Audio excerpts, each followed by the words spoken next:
ಖಾಸಗಿ ಅನುದಾನಿತ ಶಾಲೆಗಳ ಏನು ರಾಜ್ಯ ಒಕ್ಕೂಟ ಇದೆಯೋ ಆ ಒಕ್ಕೂಟದ ಅಧ್ಯಕ್ಷರಾಗಿರುವಂತಹ ಹುಚ್ಚಯ್ಯನವರ ನೇತೃತ್ವದಲ್ಲಿ ನಾಳೆ ಗಾಂಧಿ ಭವನದಲ್ಲಿ ಖಾಸಗಿ ಅನುದಾನ ರಹಿತ ಶಾಲೆಗಳು ರಾಜ್ಯದಲ್ಲಿ ಏನೆಲ್ಲ ಸಮಸ್ಯೆಗಳು ಅನುಭವಿಸ್ತಾ ಇದ್ದಾವೆ ಆ ವಿಚಾರ ಕುರಿತು ರುಪ್ಸಾ ಕರ್ನಾಟಕ ಸಂಘಟನೆಯ ಸಹಯೋಗದೊಂದಿಗೆ ನಾಳೆ ಒಂದು ಮಹತ್ವವಾದ ಸಭೆಯನ್ನು ಬೆಂಗಳೂರಿನಲ್ಲಿ ನಾವು ಏರ್ಪಡಿಸಿದ್ದೀವಿ.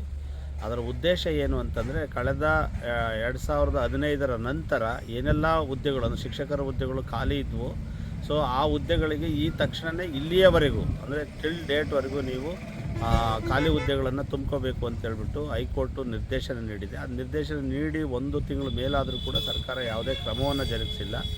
ಸೊ ಅದು ಒಂದು ವಿಷಯ. ಆದರೆ ಇನ್ನು ಎರಡನೇ ವಿಚಾರ, ಆ ಶಾಲೆಗಳಲ್ಲಿ ಬಹುತೇಕ ಶಿಕ್ಷಕರ ವೃತ್ತಿಗಳು ಖಾಲಿ ಇದ್ದಾವೆ.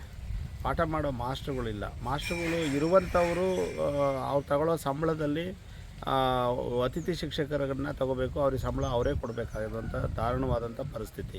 ಅದ್ರ ಜೊತೆಗೆ ಅವ್ರ ಸ್ಯಾಲ್ರಿ ತಗೊಳ್ಳೋದಕ್ಕೂ ಕೂಡ BEO ಆಫೀಸ್ಗಳಲ್ಲಿ ಕಮಿಷನನ್ನು ಕೊಟ್ಟು ಸಂಬಳವನ್ನು ತಗೊಳ್ಳುವಂತಹ ಒಂದು ಭ್ರಷ್ಟಾಚಾರದ ಇದು ಶುರುವಾಗಿರೋದ್ರಿಂದ ಆ ಎಲ್ಲ ವಿಚಾರಗಳನ್ನು ಕುರಿತು ಮಾಧ್ಯಮಗೋಷ್ಠಿಯನ್ನು ನಡೆಸಬೇಕು ಅಂತೇಳಿ ನಾವು ಸಭೆಯನ್ನು ಮಾಡ್ತಾ ಇದ್ದೀವಿ.